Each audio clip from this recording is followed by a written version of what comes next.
Alhamdulillah, alhamdulillahilladzi syarafana bil iman wal islam. Asyhadu an la ilaha illallah wahdahu la syarika lah, wa asyhadu anna sayyidana wa maulana Muhammadan abduhu wa rasuluh. Allahumma shalli wa sallim wa barik ala sayyidina wa maulana Muhammad wa ala alihi wa ashabihi ajma'in. Amma ba'du, faya ibadallah, usikum wa iyaya bitaqwallah wa ta'atihi la'allakum tuflihun. Hadirin sidang Jumat rahimakumullah, kaum muslimin yang berbahagia. Marilah dalam kesempatan Jumat hari ini kita bersama-sama pula untuk meningkatkan iman dan takwa kita kepada Allah. Kemudian kembali kita bersyukur kepada Allah, alhamdulillah, yang mana Allah masih memanjangkan umur kita, kemudian diberikannya kesehatan, kelapangan, sehingga kita kembali dapat melaksanakan keperluan Jumat. Hadirin sidang Jumat rahimakumullah, seorang sahabat Rasulullah sallallahu alaihi wasallam yang bernama Muaz bin Jabal, yang mendapatkan kehormatan menjadi pemegang tampuk pimpinan sebagai gubernur di negeri Yaman. Rasulullah sallallahu alaihi wasallam menyadari kesibukan-kesibukan yang akan dihadapinya.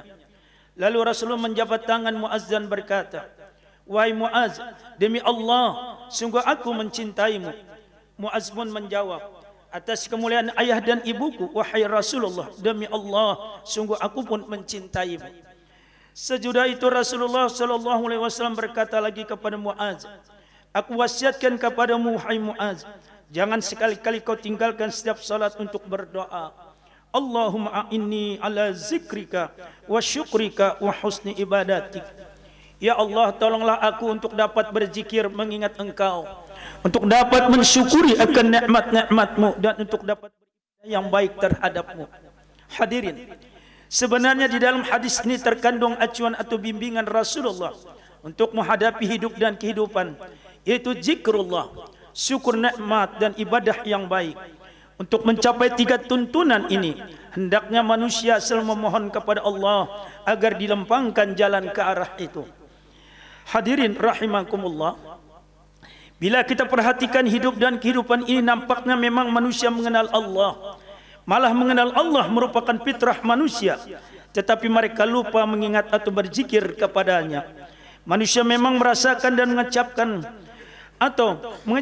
dan bahkan menggunakan fasilitas yang Allah ciptakan berupa nikmat yang tak terhitung banyaknya, tetapi mereka lupa bersyukur kepadanya. Manusia nyaris tak sempat beribadah kepada Allah. Mereka sibuk mencari, mengurus dan memperebutkan nikmat Allah. Kalaupun beribadah, ibadah yang dilakukan pun seadanya dan sejadi-jadinya saja. Inilah mungkin yang terjadi pada diri kita. Kita lalai dari kita alami. Inilah tiga penyakit manusia dulu sampai sekarang, yaitu lupa kepada Allah, lalai bersyukur kepadanya, dan tidak serius dalam beribadah. Hidup dan kehidupan memerlukan zikrullah. Hidup dan kehidupan yang tidak berpijak di atas dasar zikrullah akan menyebabkan ketidaktentraman jiwa atau hati. Jiwa yang menghadapi hidup dan kehidupan tanpa zikrullah membuatnya serakah, rakus dan tak terkontrol. Jiwa tanpa zikrullah tidak akan mampu berhadapan dengan pertarungan, perebutan sumber hidup dan kehidupan atau rezeki. Jiwa pun menjadi goncang dan tidak tentram. Ia tidak mampu menahan beban dan tekanan. Inilah yang disebut dalam istilah kedokteran dengan stres, yang pada gilirannya menjadi sakit. Oleh sebab itu, hati-hatilah dengan hati. Jangan sampai makan hati. Bila hati makan hati, Anda atau kita akan sakit hati. Termasuk para pemuda dan pemudi kita. Hati-hati mempermainkan hati. Awas, kalau hati jatuh hati, bisa patah hati. Allah berfirman di dalam Al-Quran, "A'udzubillahi minasyaitonirrajim. Ala bi dzikrillah tatma'innul qulub." Ketahuilah, dengan zikrullah tentramnya segala hati. Hadirin, nikmat yang paling besar adalah zikrullah, dan bala bencana yang paling hebat adalah lupa kepada Allah. Kalau orang memiliki harta melimpah ruah, tetapi harta itu menyebabkannya lupa kepada Allah, maka ia hidup dalam bencana. artinya nikmat membawa sengsara. Lebih baik orang hidup miskin tetapi dengan kemiskinannya itu ia ingat kepada Allah, maka ia hidup dalam bahagia. Artinya sengsara membawa nikmat. Falsafah hidup seorang muslim adalah nikmat membawa nikmat. Artinya hidup dalam limpahan kekayaan dan dalam zikrullah, ingat kepada Allah. Jangan sama sekali hidup sudah bergelimang dengan kemiskinan, lupa pula kepada Allah. Ini namanya sengsara membawa sengsara. Hadirin rahimakumullah, lupa kepada Allah menyeret manusia kepada penyakit kedua, itu lalai bersyukur kepada Allah atas nikmat-nikmatnya. Apa itu syukur? Syukur kepada Allah ialah nampaknya bekas-bekas nikmat Allah di lidah seorang hamba dalam bentuk pujian dan pengakuan, dan di dalam hati ada penyaksian dan kecintaan, serta pada anggota dalam bentuk kesetiaan dan ketaatan. Jadi orang yang bersyukur tidak saja lidahnya mengatakan puji-pujian kepada Allah, tetapi hatinya juga reda dan senang atas pemberian Allah, untuk maka timbullah rasa cinta kepada Allah.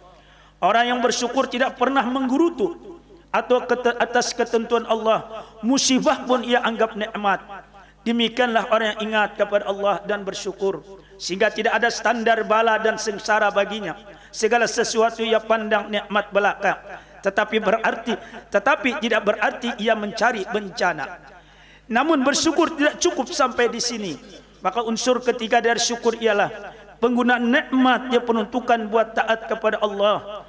Sebenarnya tujuan pemberian nikmat adalah agar manusia dapat mudah menjalankan ibadah, baik berupa ketaatan khusus kepada Allah maupun ibadah secara umum, dalam rangka tugas manusia dalam hidup sebagai pengatur bumi atau khalifatullah. Hadirin, adakah kita terpikir dan berpikir ke arah itu? Disinilah bertemu antara syukur dengan tuntunan yang ketiga. Rasulullah sallallahu alaihi wasallam agar serius dalam ibadah baik dan sempurna atau husnul ibadah. Hadirin sidang Jumat rahimakumullah, di abad modern ini kita terancam oleh suatu ancaman dari angkasa. Kita nyaris tidak berpikir tentang peningkatan nilai-nilai ibadah, karena waktu-waktu kita tersita di depan layar kaca atau HP. Sekarang cakrawala telah diliputi dengan berbagai informasi, sehingga kita bingung dan tidak tahu lagi mana yang bermanfaat dan mana yang mudarat. Hadirin sidang Jumat rahimakumullah, akhirnya mari kita renungkan sebuah riwayat bahwa Hatim al-Asham bercerita tentang ibadahnya, menjawab pertanyaan temannya Ihsam bin Yusuf. Katanya, aku telah berudu lahir dan batin. Wudu lahirku seperti anda ketahui, mencuci anggota-anggota wudu seperti yang layaknya. Adapun wudu batinku kucuci jiwaku dengan taubat dan penyesalan.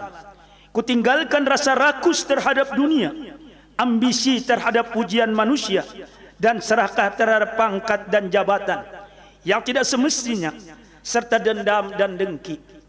Sesudah itu kuhamparkan sejadahku dengan menghadap kiblat. Allah lah pandangan hatiku. Kurasa sorga ada di kananku dan neraka di kiriku. Malaikatul maut berada di pundakku. Serasa aku berpijak di atas titian syaratul mustaqim. Aku merasa inilah salatku yang terakhir. Hadirin sidang Jumat rahimakumullah, ibadah seperti ini tentu sulit bagi kita. Namun baik sekali dapat kita jadikan bahan masukan dan pertimbangan dan pemikiran, lebih-lebih kalau kita sudah menjadi manusia yang lanjut usia. Namun demikian, semangat hidup tetap harus dikibarkan. Ibadah tidaklah hanya tunduk tengadah dalam solat, tidak, sekali lagi tidak. Tetapi berbuat sesuatu yang baik, lebih-lebih buat generasi penerus, tetap dituntut. Hadirin sidang Jumat rahimakumullah, demikianlah khutbah kami pada hari ini dengan 3 kesimpulan. Kita memohon kepada Allah. Yang pertama, kita pandai untuk salat zikir kepada Allah. Yang kedua, kita pandai untuk mensyukuri akan nikmat Allah. Dan yang ketiga, husnul ibadah, baik di dalam beramal ibadah. A'udzubillahi minasyaitonir rajim. Bismillahirrahmanirrahim. Wal 'asri innal insana lafi khusr illa alladzina amanu wa 'amilus salihati wa tawassaw bil haqq wa tawassaw bis sabr. Barakallahu li wa lakum fil Qur'anil azim wa nafani wa ankum bima wa dzikril hakim wa taqabbala minni wa minkum tilawatahu innahu was-samiul alim fastaghfiru innahu wal ghafurur rahim. اللهم صل وسلم وزد وكرم وأنعم وتفضل وبارك بجلالك وكمالك على أشرف عبادك سيدنا ومولانا محمد وأن كل صحابة رسول الله أجمعين.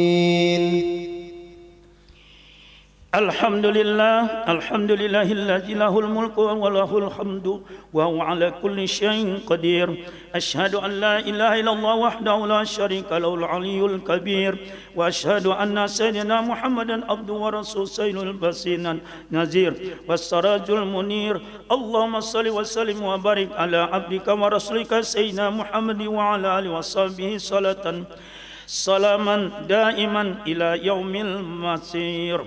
أما بعد فيا عباد الله أوصيكم ونفسي المنزبا بتقوى الله وطاعته لعلكم تفلحون.